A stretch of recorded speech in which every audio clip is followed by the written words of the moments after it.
That was the first time in my life I've ever been scared of another human being. When we went in for weigh-ins, I was walking around 84. Like I said, I didn't even cut weight. You could see he cut a lot of weight, and he was massive when he stepped in. He was quite a lot shorter than me, but he was massive, and he looked so mean. That guy had cold eyes. He was full of tattoos. Like I said, I had posters of this guy.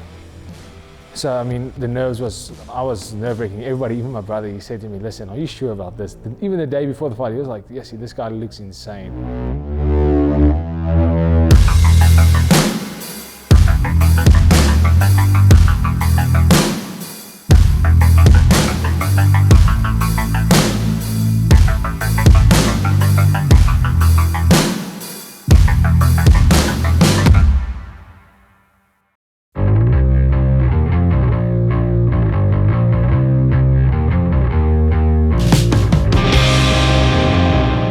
My fight against Donavin Hawkey at EFC 27.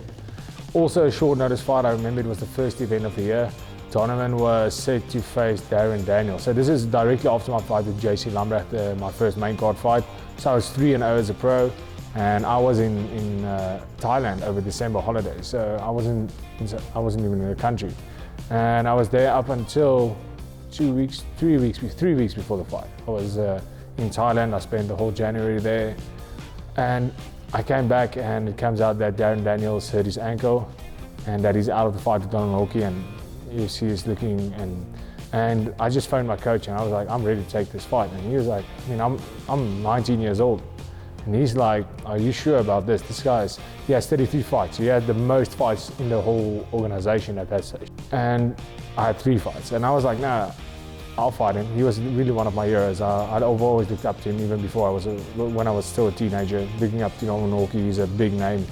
And I said, well, I mean, if I can win this fight, it puts me right up there for contendership. And I mean, beating a guy like Donavin Hawkey, he's a legend, and that fight can make me a legend in the sport to fight a guy like that. And I want to test myself against the best. And my coach was like, firstly, it's a short notice fight. He's a 2 weeks to prepare for this fight. But I was fit, I was ready to fight, and we immediately had the game plan of getting down to the floor. That's where they felt I could drain him the most by putting up a pace, and he's a boxer, so with the little training camp we had, we knew, like, if we can wrestle him down to the floor, we can get him tired easily. He's a big guy, I'm a small guy. I walked around on weight, 84. That was the first time in my life I've ever been scared of another human being. When we went in for weigh-ins, I was walking around 84. Like I said, I didn't even cut weight. You could see he cut a lot of weight, and he was massive when he stepped in. He was quite a lot shorter than me, but he was massive, and he looked so mean. That guy had cold eyes. He was full of tattoos. Like I said, I had posters of this guy. So I mean, I was nerve-wracking. Everybody, even my brother, he said to me, "Listen, are you sure about this?" Even the day before the fight, he was like, "Yes, this guy looks insane." And I mean, I had my doubts, and I was like, well, I mean, I already signed the contract. We're already here, let's do this. And I followed the game plan perfectly, but I was so nervous. I just immediately shot for the takedown. He was so strong. I've never been outpowered like that in my life. He was super strong. He just powered out of everything. I couldn't do anything to match his strength. And he was on top, and he had a choke on, a guillotine that was super tight. I got out, I got back on top, and then as it turned around again, he got my back, and he had a choke on that wasn't really on. His corner thought it was on because he had it around my neck, but my chin was down, so he had it more around my face, and I could feel him squeezing with all his worth to get that choke, because his corner was telling me we were lying in his corner, and they told him, listen, it's on. I knew it wasn't. I remember giving a thumbs up to the ref, and as I turned out of that choke, I could feel all of his power just being gone, because he just used so much energy and so much power to try and finish that choke. And I just came out for the first time. He didn't have my head in that fight. The fight was 4 minutes and 50 seconds, 10 seconds before the end of the round when it stopped. And for the first time in 4 minutes, I got some air, because he was tired, and I just looked up and I just threw an elbow from the guard. That's a very unconventional position to throw an elbow. And I felt it land on something hard. And I thought I hit his forearms at first, or his elbow or something. And as I looked up again, I just saw the blood streaming down his face. And I was like, wow, that elbow landed. And I just threw another elbow, and I threw another elbow, and it just started raining elbows. I just threw elbow after elbow after elbow, and I could see he just covered up. He didn't have anything left.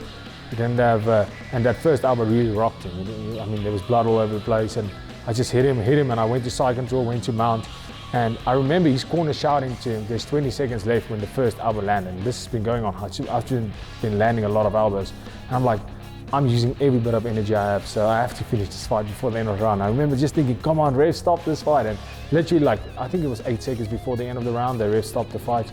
And that was probably the biggest win of my young career. That was the biggest win. That was a win to show the world that I am on par and I'm on level to compete with the greatest the organization has to offer. I mean, that was a #1 contender fight. He was the most capped fighter in the EFC. I only had 3 fights in my name, and I made it look easy, actually. I put up a great performance, and I beat the legend that is Donavin Hawkey, and that was one of the proudest moments of my career, to be able to share the cage with such a legend as Donavin Hawkey, and also the proudest moment to see how far I've come with the work we've put in. So that fight was massive, and obviously after that fight, that's when the EFC said, let's give this man the title shot.